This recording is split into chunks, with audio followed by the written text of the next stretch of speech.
Awak pesawat tempur Su-34 Rusia dilaporkan melakukan serangan udara menggunakan bom FAB-500 yang dilengkapi modul perencanaan dan koreksi universal.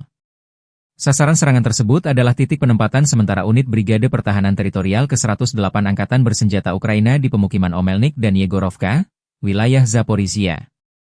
Serangan ini diklaim sebagai upaya untuk melemahkan posisi pertahanan Ukraina di daerah tersebut.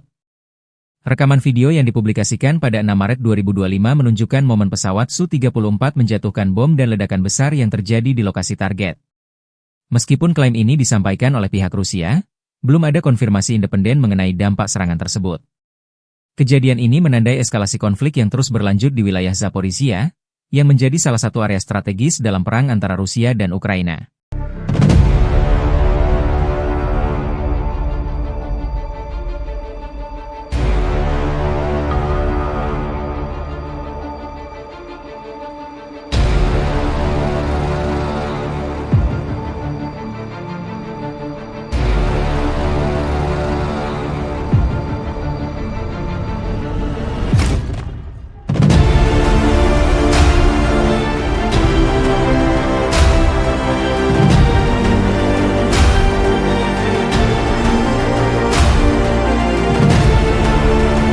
Download Tribun X sekarang, menghadirkan lokal menjadi Indonesia.